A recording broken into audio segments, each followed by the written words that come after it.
15 minutes could save you 15% or more. Is that Shakespeare? Nope, it's Geico. Yeah, that's Shakespeare from one of his unpublished works.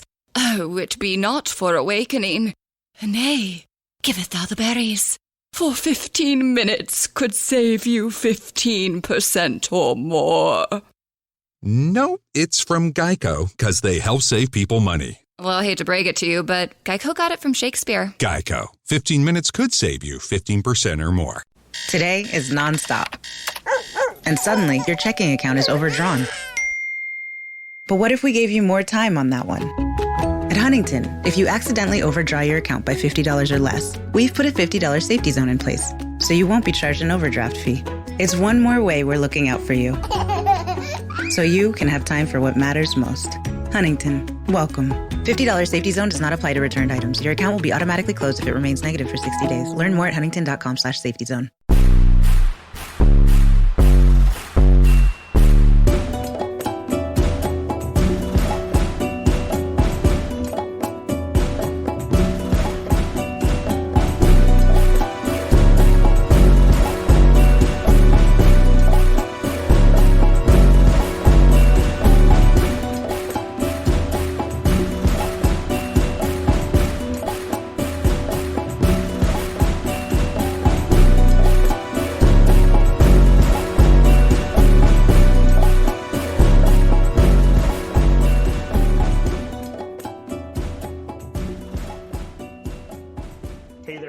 And welcome back to the Grave Consequences podcast. I am Caleb B, and that's where you can follow me on Twitter.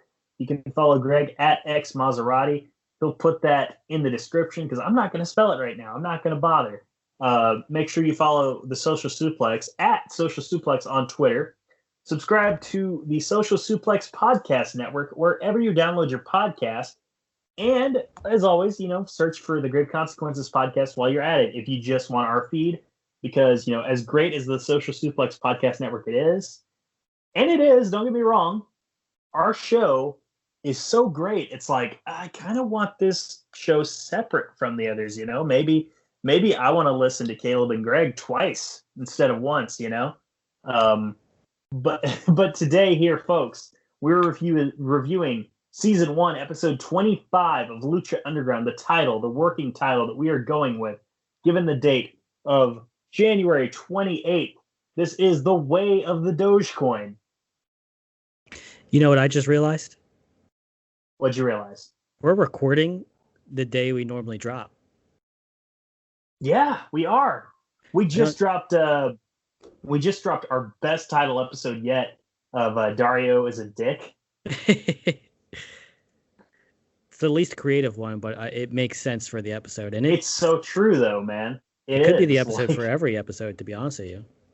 It literally could, yes. It'd be like a Rocky Balboa situation. Oh, my gosh. So, again, we just told you the date, January 28th. Go back in your Google machine and figure out, what was happening then. And fuck the Mets, not just coming from a Braves fan, but also from someone who likes to do some retail trading here and there. I was just telling Caleb I put 50 down on AMC because Robinhood won't let you trade, but Ameritrade will. I didn't try GameStop because I hate GameStop, but I understand what people are trying to do, and I respect it. It's just having worked for the company and knowing people that have worked for it and how they've been done dirty, I can't give them any money. But this is probably going to drop in 3 weeks. So if I think so, yeah. They're going to open trading back up on Friday, so I'm hoping it blows up in the good way. Worst case scenario, I lose $50. Who gives a crap? I was just added to a trading group, and someone dropped $43,000 that they had in the stock on AMC. So now this isn't gonna. I could say that without getting in trouble because this will air way after the aftermath of AMC.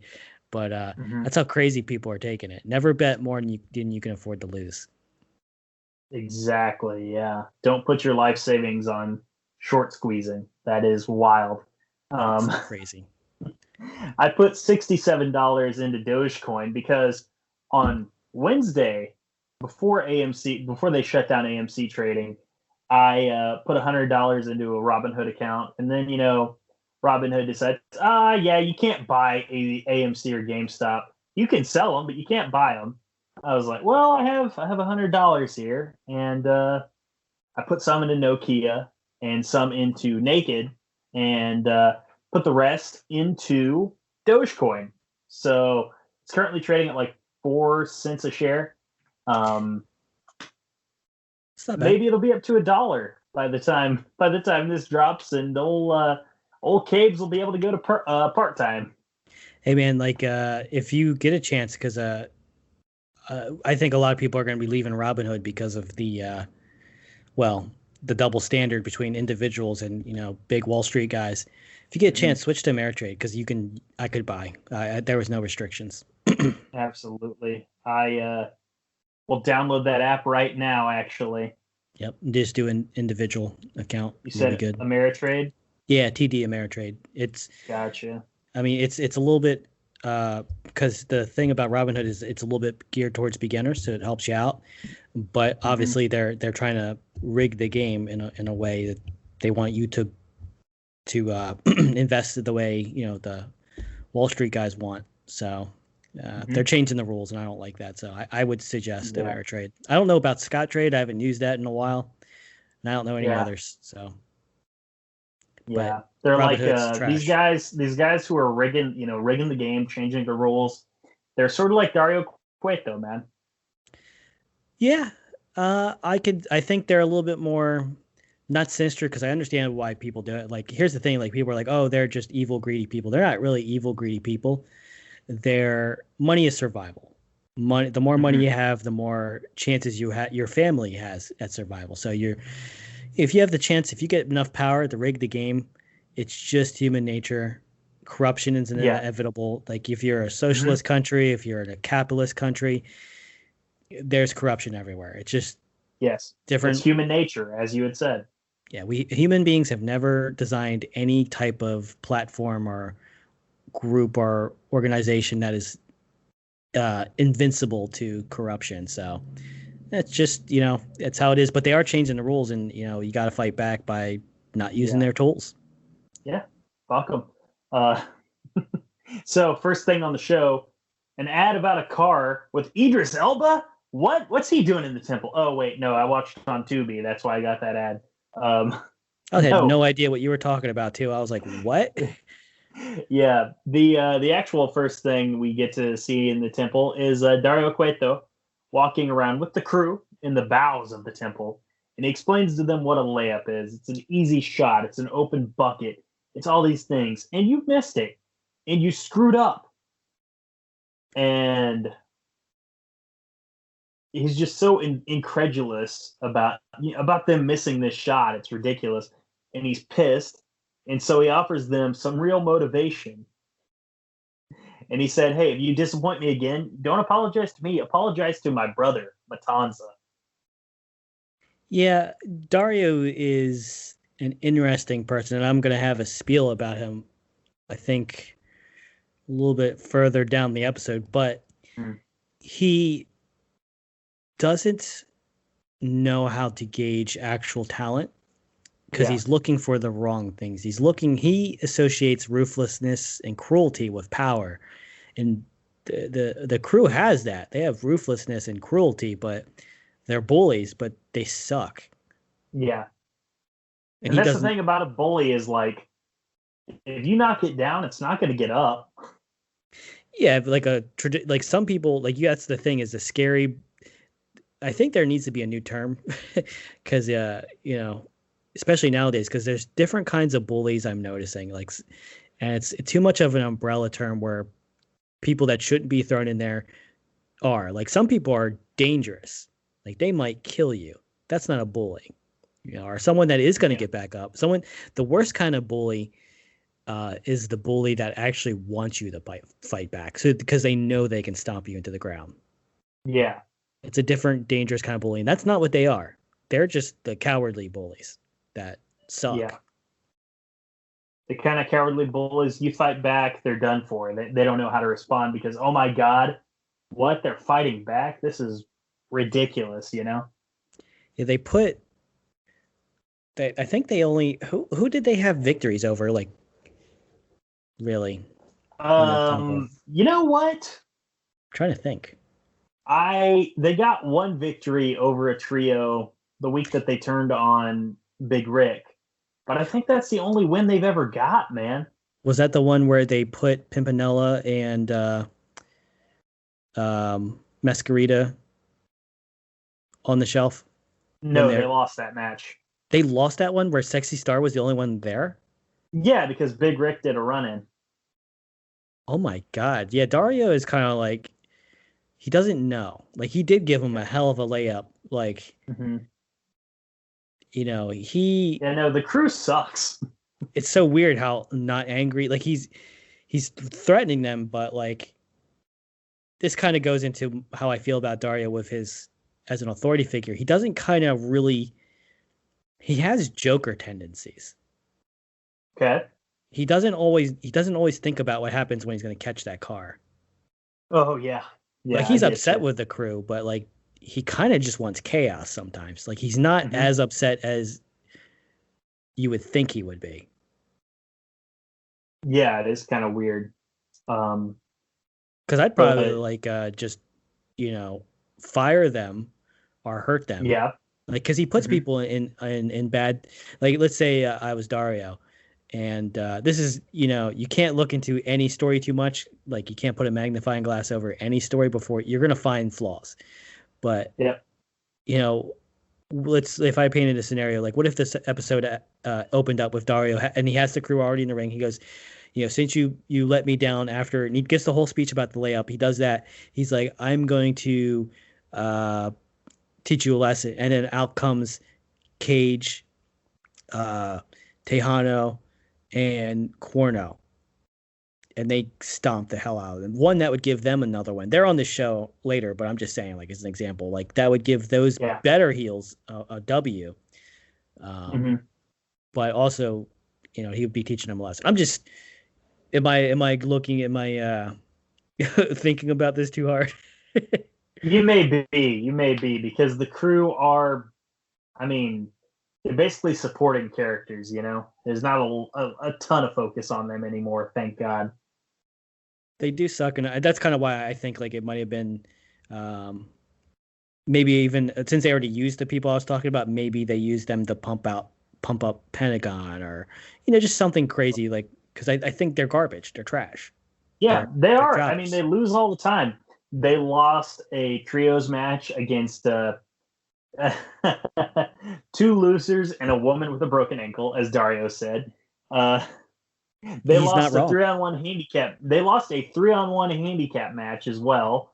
They lost to a midget and a mini and Exotica and Sexy Star in a situation where Sexy Star was, again, 3-on-1, and they still lost. The one match they won, I can't even remember who they beat. Like, that's how memorable it was. I can't remember who they won against either, because I only remember that one trios match. They had 2 or whatever. They had multiple. Yeah, well, they suck. We'll stop. Yes, they do. We'll stop beating the dead horse, but yeah, that's probably a good idea. So we go into the temple with the crowd and everything. So we're here. The show's about to start. The house band tonight is Sergio Mendoza y la Orquestra. So Sergio Mendoza and the orchestra, for those that can't translate. Greg, I'm cultured. I noticed it's that Scottish Irish heritage that makes you so good at the Spanish. Yep, that's it. That's it for sure. Did you see that? In with some redneck, and yep. You're cultured, man. Yep. Did you see that gesture that Vampiro did when the show opened? I can't register it right now. What did he do? He had his hands flat, like as if he was going to clap or as if he was going to do a cry. Turn on your video real quick if you want to. Nah, if you want to show me. I look like, well, okay. Will that mess up the... I'm not going to judge you, buddy. You're sexy. It's no big deal. Do I have a camera?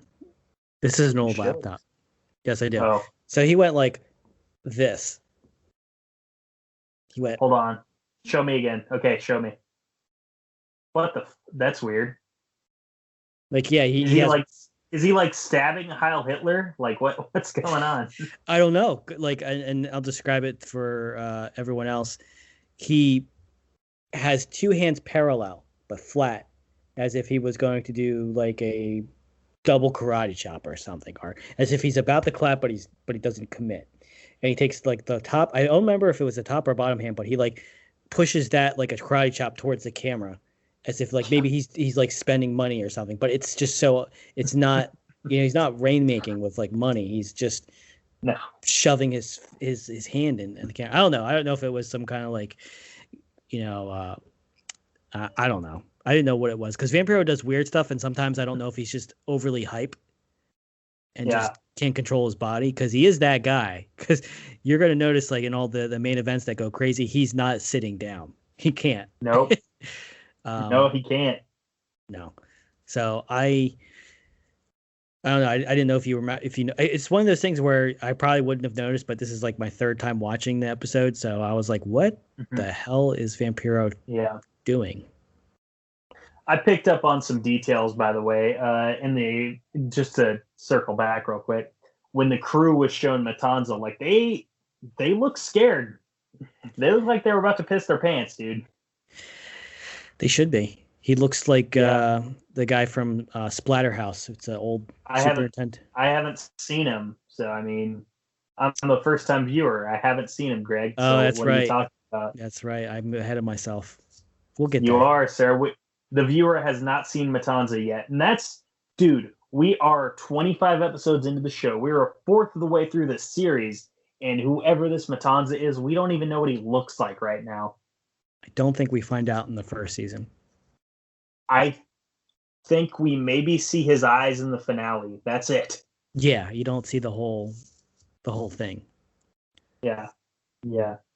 So after all of that is considered, the first thing we get, as far as in-ring action goes, Melissa Santos introducing us to Phoenix, returning, I believe this is his first match since Grave Consequences, if I'm not mistaken. Pardon me, his second. He's second because he was in the trios match against Team Havoc, as it were, and they lost that one. His opponent was Killshot tonight, and when I saw this, like, okay, like imagine Ray Phoenix versus Swerve Scott.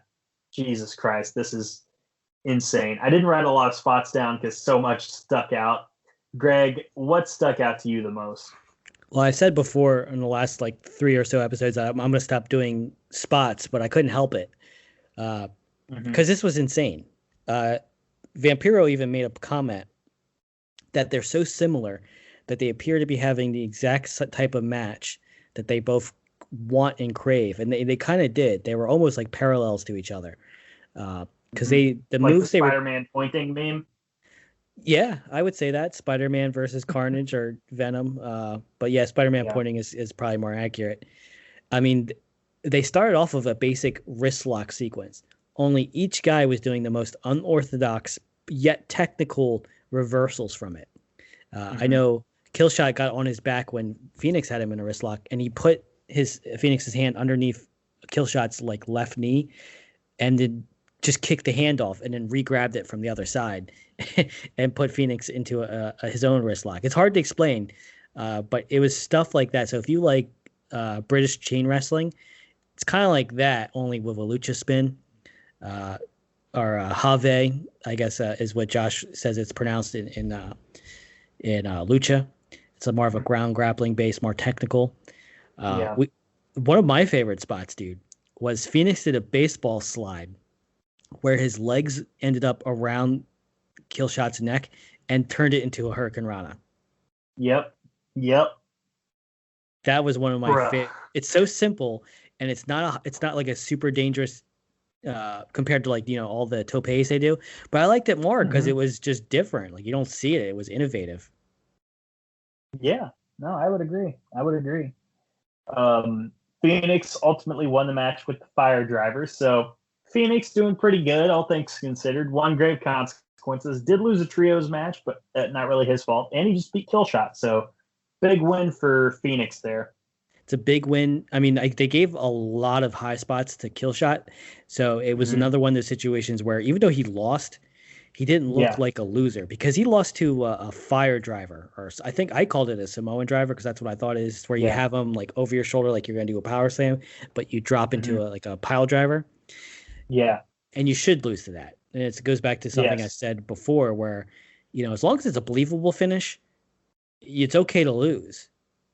You know what I mean? It's when people lose to fuck finishes repeatedly. It's like, okay, you're an idiot. But if you lose to like a Mexican destroyer, I don't blame. I'm not upset. You should be dead. Exactly. Your neck just got broke. I saw Jet Li do that in Kiss of the Dragon. So I know it can kill people. Nice. That's facts. Nice. Absolutely, dude. You know what else is facts? Dario Cueto confirmed dick because he just had to harass Drago, who apparently chills in the bathroom. So that's where Drago spends his days. He's like the Miz circa 2006. I like to imagine he emerges from the toilet whenever summoned. Oh my god. Well, he is always in the bathroom. Aerostar's always on the roof. Drago's always in the restroom. Always in the men's rooms. He's a weirdo. Yeah. But this is actually where my spiel came in about Dario. Because I feel that he actually genuinely respects Drago. I do too. But I think Dario is the toxic type of person. And maybe you know someone like this. Maybe it's been a friend or a family member where they like you. Usually it's in a relationship. Most people experience it, where it's someone that likes you, but they treat you like shit because they're afraid of you leaving, or they don't like the fact that they actually like you. Like just people that are kind of, I don't want to say broken, but there are people out there that poke and hurt the people they love. And Dario doesn't love Drago, but I think he does respect him. And because he respects him, he has to destroy him because he's just broken. Yeah, exactly. No, that's a fair point, because why do the question I asked in my notes is like, does Dario really believe in Drago? And the answer, the conclusion I came to was no. Like he seems to want him to, and this is my interpretation, but he seems to want Drago to believe that he believes in him, but also have a little bit of doubt. And in reality, no, he doesn't really believe in him, but do you ever watch Community? It has been a long while, and I've only seen the first season. You know, who's the famous comedian that's on the show, the older guy? Chevy Chase? Chevy Chase's character. You remember his character, how he would always pit them against each other and like try to like... Yes. That's Dario, because he does respect Drago, but he needs Drago to prove that he deserves Dario's respect. So he's going to pit him against things because he's afraid of just same thing as Chevy Chase's character. He's afraid of, people eventually leave him. So he puts him through the ringer to see if they'll stick around, to see if they deserve his respect, his friendship. So I think that's, but it's also the Joker thing. Dario's a very interesting character to me because it doesn't matter how things end up to him. And when people confront him afterwards, he's genuinely surprised they showed up in his office. After he screwed him over, he's like, he's like, he forgets about it. So it's trivial to him. Like, this is how he treats people. He's a broken person, and he's doing it to Drago. And I just think, like you said, like he doesn't think he can beat Puma. And what's even better is like, okay, well, like, is Dario being genuine? Does he want to cause problems? Does he want to stir the pot? The answer is yes, because the next thing we cut to is Dario talking to Prince Puma. And he explains, like, hey, a good warrior doesn't think of anything but victory. You got to go whole hog here, man. It's the funny thing is with Puma, I wrote down, I don't believe he cares about Puma at all, based on the way he says things to him. Like, I just don't get the impression he respects him. I don't get the impression he wants him to win. He doesn't, and it's kind of like goes back to my feelings about Puma. Puma is kind of a background character sometimes.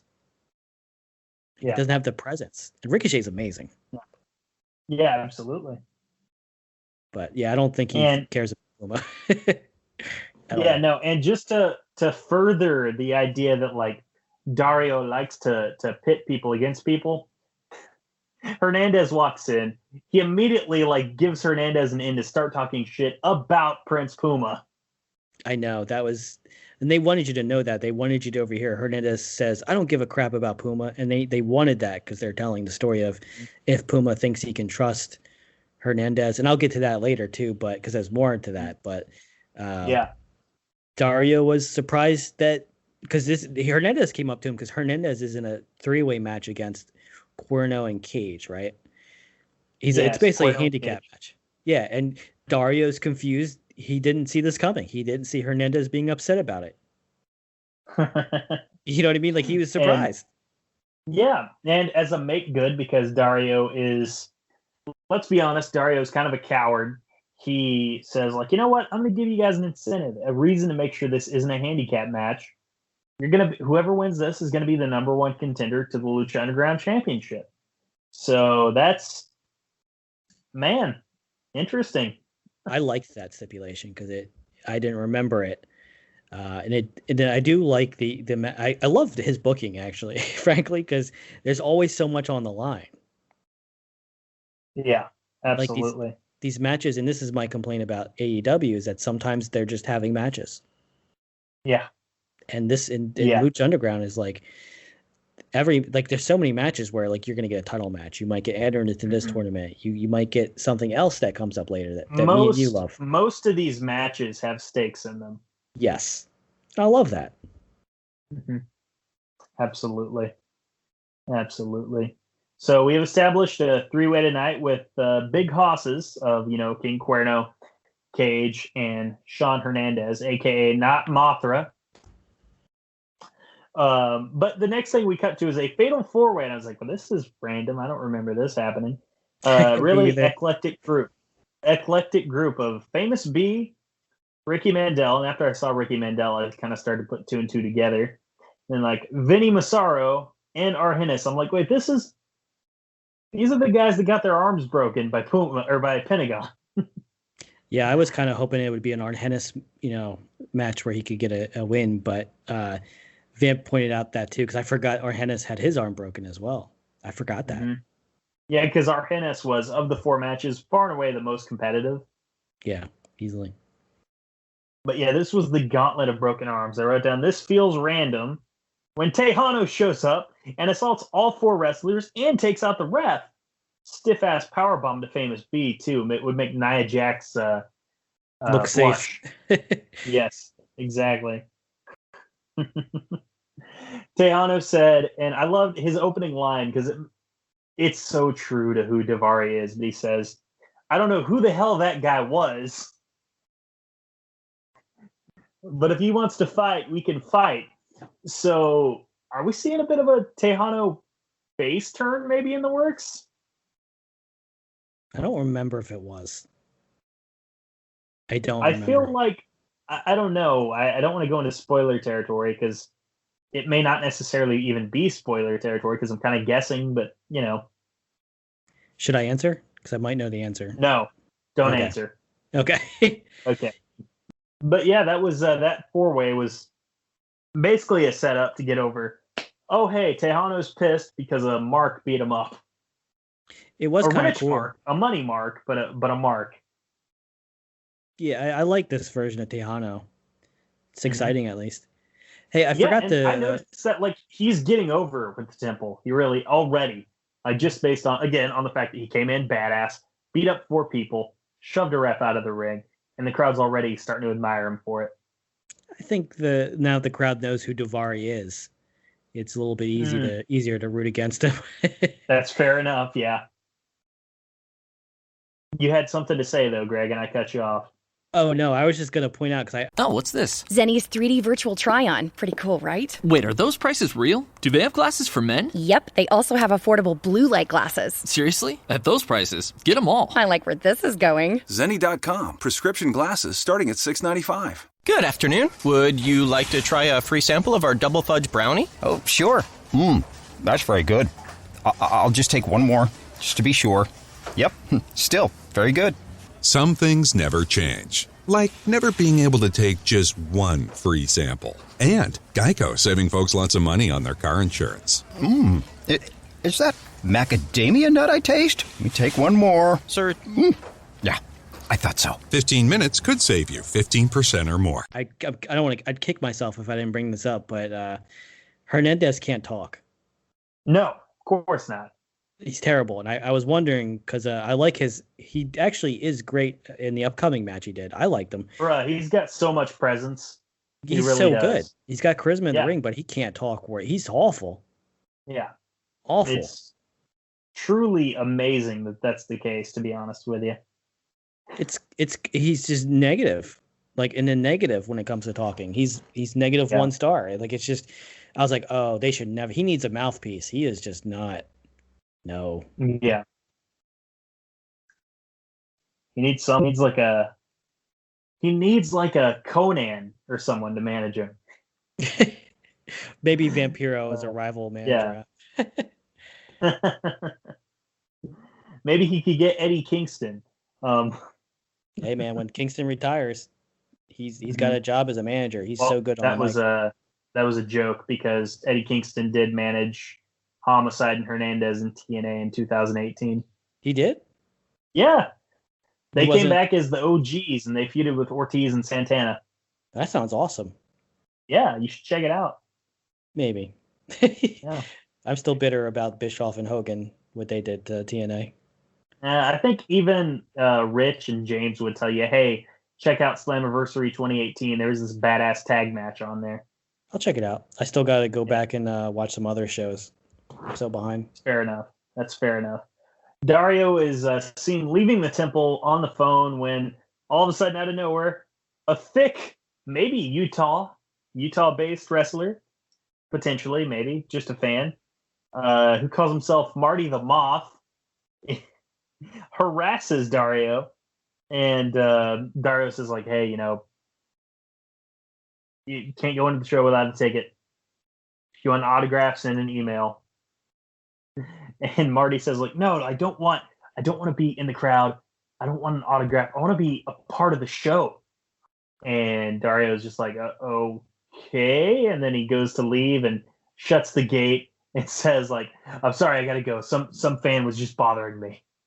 He even mentioned at one point, he's like, I can't. I think he felt that Marty was special because he's like, I don't think you would do well in here, my friend. Yes, exactly. And that's the thing with Marty, like, so far, I mean, we just saw him, like, and something he'll do later, like, he's a goof. He is a goofball. He's a goofball, and I think Dario has a line he won't, like, I think, did the beginning episode have him sacrificing people in the ring? Or, well, regardless, Dario will throw anybody in the ring, right? He doesn't care. Exactly. He had Pimpinella. He put a dishwasher in the ring, for Christ's sake, like, just to get hurt. Yeah. Right. And he had the crew take out Pimpinella and Masquerita. So this is apparently a line he won't cross. Nope. He apparently has some scruples. Yeah, good for him. Yeah, absolutely. Yeah. Oh my gosh. I could see how Dario would get that vibe, though. I really would. Well, if you think about it, he knows someone that's kind of special. Does he? He does. You can tell me off the air. You're alluding to something. Well, you should know, like, who I'm talking about right now. You should know. Who's the one person that he has left? Oh. Yeah. Okay. Yeah, I gotcha. Yeah. Yeah. It's not like a spoiler. Like the crowd, like the audience listening, you should know too. That's fair enough. But, and I don't blame him because, like, Marty mentions, like, hey, the moth is my spirit animal. Like, I got Aztec blood, man. And the temple is my destiny. I mean, he's wearing a yellow shirt, just a plain yellow shirt with just plain black letter font.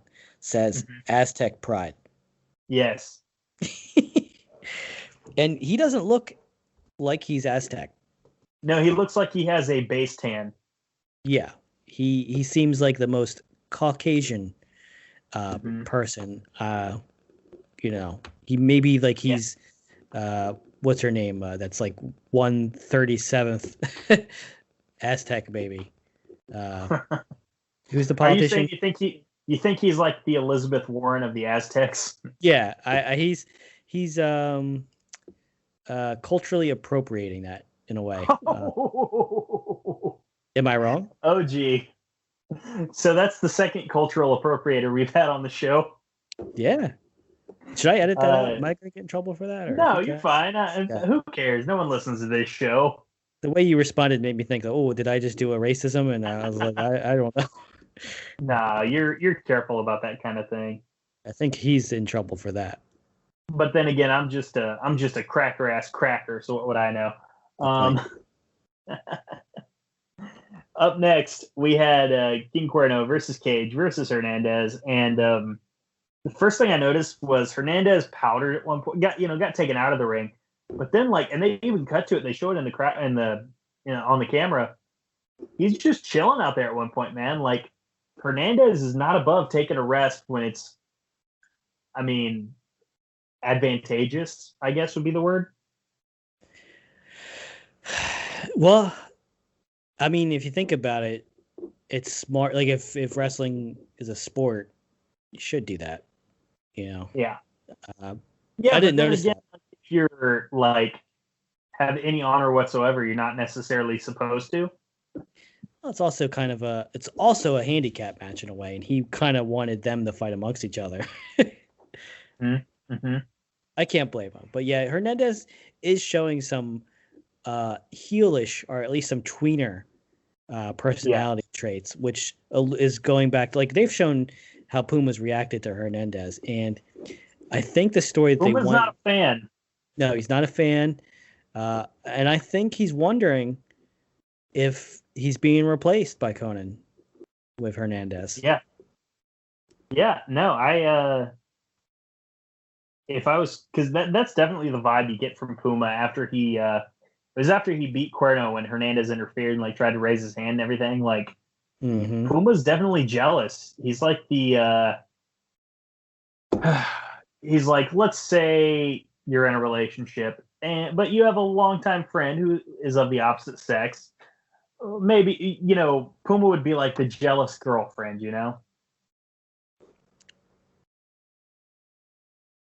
Does that make any sense to you? No, it took me. I got the characters mixed up, but yes, I see what you're saying. Yeah. But the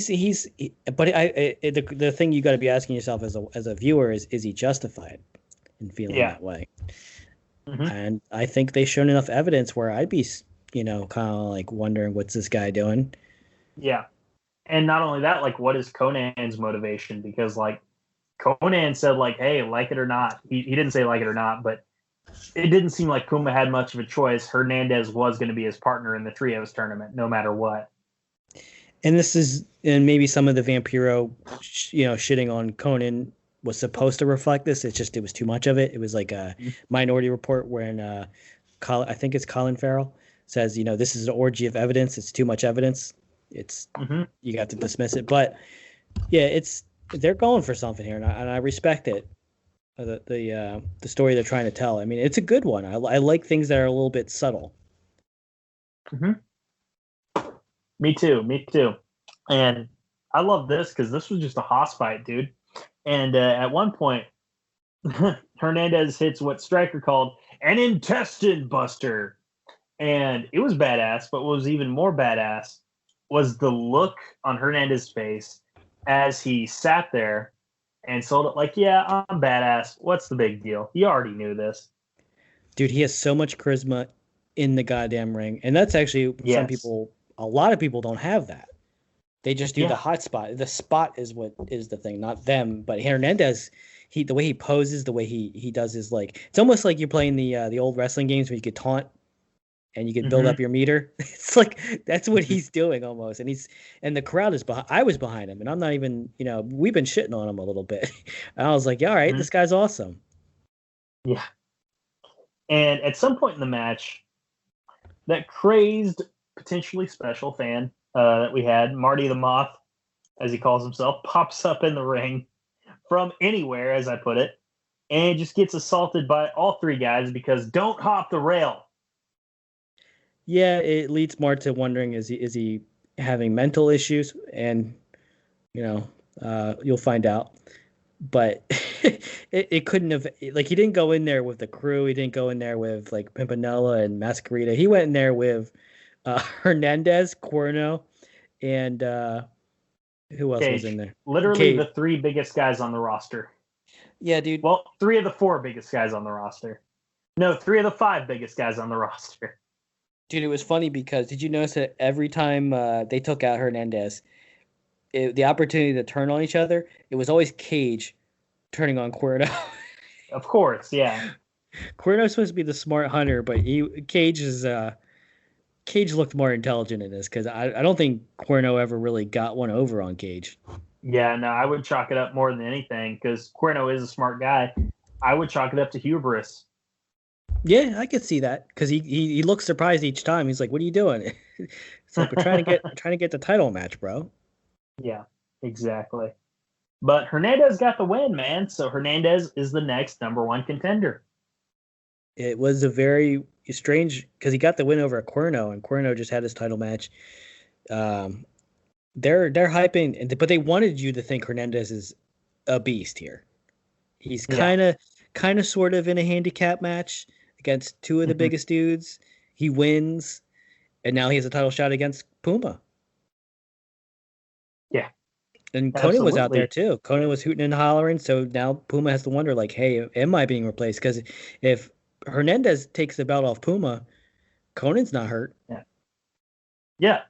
No, because, and again, Puma, if you're Puma, you really got to worry because, I mean, Conan and Hernandez have a history. He managed him in TNA.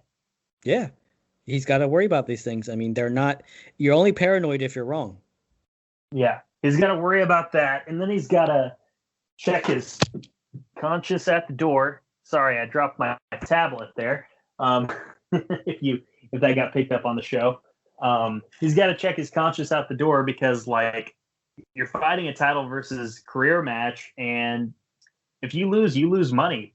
And if you win, this guy that maybe you respect a little bit can't work here anymore. So it's tough times mentally for Prince Puma, for sure. It's trying times. Yes, trying times, unprecedented times, etc. Vampiro interviewed Team Havoc. Ivelisse took all the credit, and they all still hate each other. It was a funny interview, though. It was, but it felt a little regressive, to be honest with you. Yeah, I think they're going for the Bebop and Rocksteady type of relationship where they just constantly beat each other up and hate each other. I mean, the best part was Vampiro trying to control the whole conversation, and Vampiro is just, when you think of order, you don't think of Vampiro. Yeah. And the one thing I did love, though, is that, like, when he introduced all of them, he introduced Havoc last because he went, right to left. And him and Havoc did, like, a fist bump, if I'm not mistaken. Oh, I missed that. It was pretty funny, yeah. And we did get to hear Matt Cross's totally real big boy voice, so that was awesome. I miss it. Yeah. Up next, main event time. Lucha Underground Championship is on the line, as is Drago being able to wrestle in the temple. Prince Puma versus Drago. And I wrote down, Prince Puma has to check his conscience at the door because the title's on the line. Didn't write down a lot of the spots. One that did stick out to me, Puma tried to lair the dragon, the pinning combination that Drago did, and nearly got the win off of it. It was a good match. I mean, there's a lot in the line. Drago loses. He leaves the temple. He's a major player. He's a major character. Puma's a major character. I mean, do we see Puma losing it? No. So is this the last time we're going to see Drago? One of my favorite spots is they started doing interchanging spinning back heel kicks to each other, and those look amazing. Yes. Like, I think Ospreay does. No, he doesn't do a spinning. He does just the side, but I love that kick. It's so I don't want to say dangerous, but it's because you're kicking someone in the face. It's obviously dangerous, but I think not being a wrestler, it's probably a move that's hard to make look good and not hurt. Yeah, absolutely. But it looks so good. That's my Rich loves the flippy stuff. I love it when people get kicked in the face. That's my favorite part of wrestling. Yep, absolutely. That's Maserati pro wrestling right there. It's so much is. You have no idea. Vampiro asked 3 questions in rapid succession to Matt Striker. He said, "You agree these men are some of the best fighters in the world?" Striker said, "Yeah, I would agree." Vampiro said, "You think they deserve all the applause they're getting?" Striker said, "Yes, I would agree." He says, "You think Conan should stay out of this?"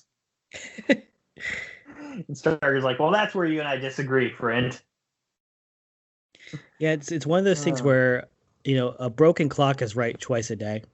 Mm-hmm. And Vampiro's storyline wise is right here. Conan is being fishy. He shouldn't be trusted. Yeah, no. He's like the Matt Hardy. If you're watching AEW, he's like Matt Hardy right now. Would you really trust him? He's kind of carny. Does he really have your best? I mean, and frankly, is he really a great coach? That's a good question, man. But I haven't been watching AEW. Not to spite them, I just haven't been watching, so I don't know the answer. Well, they had one point where the ref got knocked down. I forget how, but Drago hit Puma with a Mexican Destroyer. Again, a believable finish. And he gets the visual pin because he has Puma pinned, and the crowd's counting 1, 2, 3, 4. And visual pins are great in wrestling because it shows the audience you can do it. And I think that's essential for people. If you can't give them, usually, how many times have we seen matches booked where we're like, and then there's a fuck finish, and people are like, well, if you can't do the match, don't do it. If someone can't afford a loss, don't do the match. Well, this is how you get around that. If someone can't afford a loss, you give them the visual win, right? Mm-hmm. And then they look strong, and then they can lose later. I mean, and it's a Mexican Destroyer, so it's also a believable finish. It's not like he just did a vertical suplex, went for a visual pin, and then we're supposed to – the audience isn't going to buy that. The psychology's not there. But he does a Mexican Destroyer.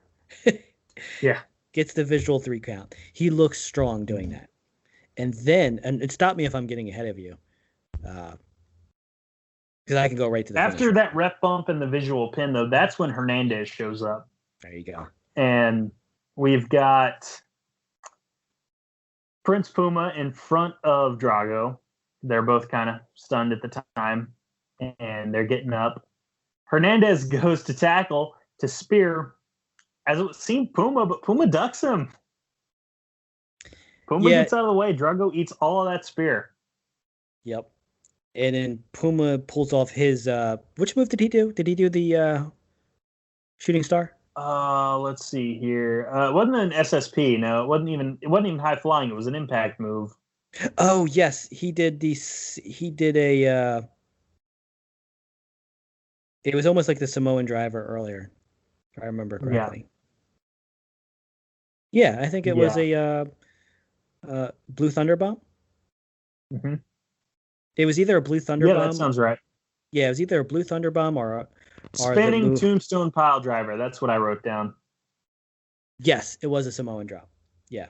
Mm-hmm.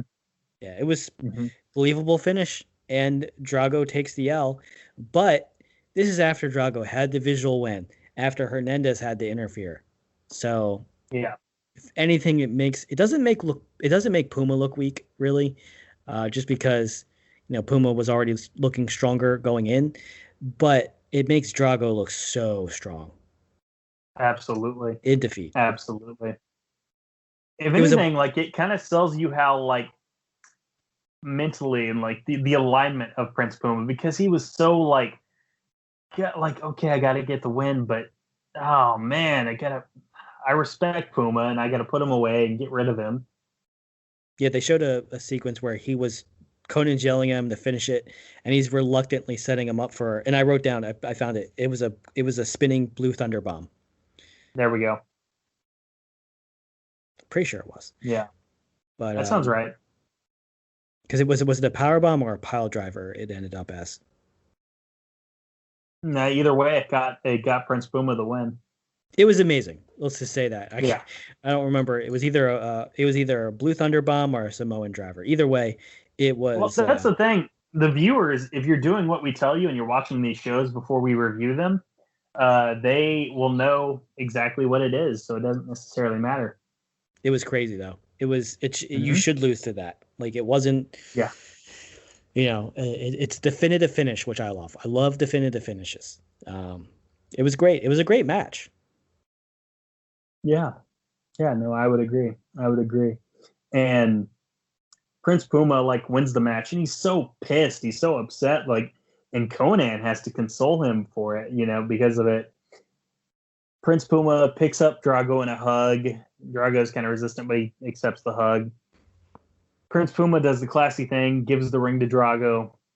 Drago salutes the temple, leaves through that same entrance that he and Pentagon Jr. take out of the ring to the ring.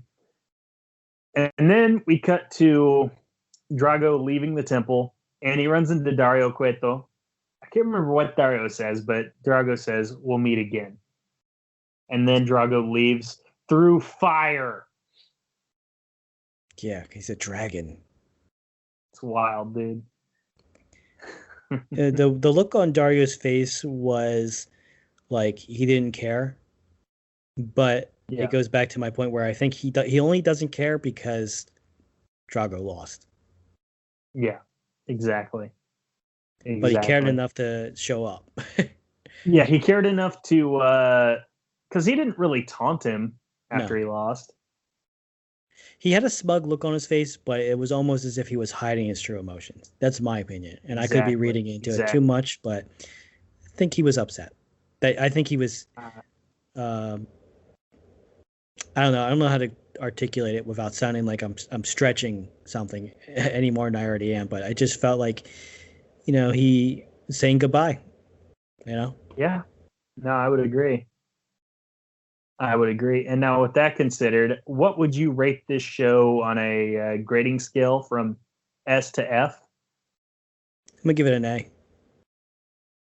I am inclined to agree. With that. Even A, maybe an A minus, but very good show. Very good show. I mean, there's really no weak points. Even things that should be weak, like Tejano. I love that segment. Yeah. He beat the crap out of everybody. Yeah. And the crowd loved that segment too, man. I don't know if you I forgot to mention this, but every time those guys kept throwing a right hand, and if it got blocked, they would hold their arm in pain as if they were recovering from their arm being broken. Yep. It was just a good episode. Like, I mean, I know we stressed before we're trying to make sure the ratings are, you know, don't break the scale too easily, but this is a great wrestling show. This is in a pocket. This is an amazing episode. Yeah, I would agree. But here's the thing, man. Like, it takes more than one great show to make a great network, and we're not alone here. We are joined every week by shows including the likes of 8-Bit Suplex. That is an Impact and video game-based podcast here on the network, hosted by Josh McLaughlin and Sandy Gaviria. Pretty good show if you like Impact and if you like video games. Wouldn't you agree? I would agree. Mm-hmm. If you like AEW, you can check out All Things Elite with my good friend Floyd Johnson and Austin S., I believe he goes by. That's AEW talk right there. If you want to hear them get slurped off for an hour, then you can do that. I'm just kidding. You know, they're good people. AEW is a good little fed. Well, I got Floyd to admit that no one's asking for that Cody Shaq thing, so Floyd's pretty fair. Mm-hmm. Yeah, Floyd doesn't pull punches, man. Of course, there's us, the best show on any podcast network. That includes the Kurt Angle show. We're better than any show. Great match generator. That's DJ Cook's work right there. Generating great matches, watching, reviewing them. Pretty simple format. Good idea for a show. Anyway, we've also got the grown men watch this shit. That is more independent wrestling based. That's Chris Thangs and James Vanderbeek on Twitter there. Not Dawson's Creek James Vanderbeek, of course, but you know, whatever. No, you shouldn't have said that. You should have let them think it was James Vanderbeek. They just talk indie wrestling in Dawson's Creek for an hour and a half. If you like New Japan, check out Keeping It Strong Style. That's Young Boy, Josh Smith, and the boss, the head honcho, Hefe, Jeremy Donovan, as well. If you like New Japan pro wrestling, aka One John Nation Juris. Radio. Yes, John Juris, real ass wrestling. One Nation Radio, the OG of this network, the number one show, man, the first show to ever exist on here. Can't think of any more synonyms for it. One Nation Radio, hosted by Rich Latta and James Boyd. No, I didn't forget anyone's name when I said that. Yeah, check and out. Last, sorry, I was gonna say check out some of the stuff Rich is doing because he's doing some stuff with some superstars you might recognize. Yeah, you might actually. Maybe we talked about one of them on our show. Last, definitely not least, my favorite Scots on the network. We've got the Ricky and Clyde Wrestling Show. Damn good guys, mostly WWE talk, some Brit Rest talk, that sort of thing. A couple of good Scots, you know what I'm saying? Absolutely. Also, don't forget to check out our website for articles. We got Muzza, leaves a lot of articles on there as well. Very good written stuff on our columns there. And please support the podcast, specifically us at redcircle.com/grave-consequences-podcast/donations. Your money can put a smile on Caleb's face for just $1 a day. And we want him to be able to eat again. So for just $1 a day, you can help me count calories and lose weight and eat them and become 2/3 Caleb. And become 2/3 Caleb and become a full-on man dime. We're talking LA Rams, Sean McVay, man dime. And hey, maybe one of you listeners, you meet your husband. Who knows, man? You never know. Yes, that's what we need. We need the win a date with Caleb Baldwin sweepstakes. I mean, that's all you, bro. You never know who's going to win. I mean, what's the contest? Who knows, man? Who knows? I can't riff this bit anymore. I didn't think of a punchline. There is none. There isn't. I'm the punchline. Full on Judge Dredd. I am the punchline. Folks, that's the show. If you thought we were stretching, if you thought we wanted to take extra little bits of your time, you're wrong. Sometimes when you're wrong, you think I'm going to end the show. Maybe I'm not. Sometimes when you're wrong. Now I'm going to end. But now I'm going to end the show, and you're right.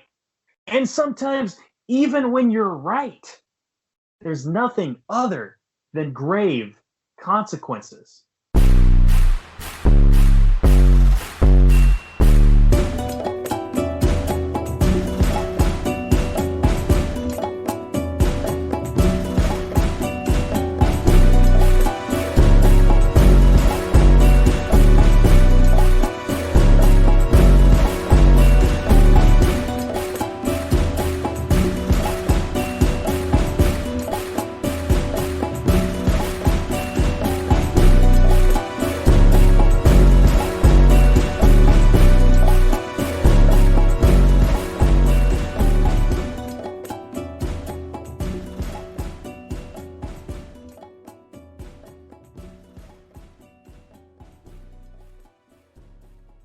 "15 minutes could save you 15% or more." Is that Shakespeare? Nope, it's Geico. Yeah, that's Shakespeare from one of his unpublished works. Oh, it be not for awakening. Nay, giveth thou the berries. For 15 minutes could save you 15% or more. Nope, it's from Geico, because they help save people money. Well, I hate to break it to you, but Geico got it from Shakespeare. Geico. 15 minutes could save you 15% or more. Today is nonstop. And suddenly, your checking account is overdrawn. But what if we gave you more time on that one? At Huntington, if you accidentally overdraw your account by $50 or less, we've put a $50 safety zone in place, so you won't be charged an overdraft fee. It's one more way we're looking out for you, so you can have time for what matters most. Huntington, welcome. $50 safety zone does not apply to returned items. Your account will be automatically closed if it remains negative for 60 days. Learn more at huntington.com/safety zone.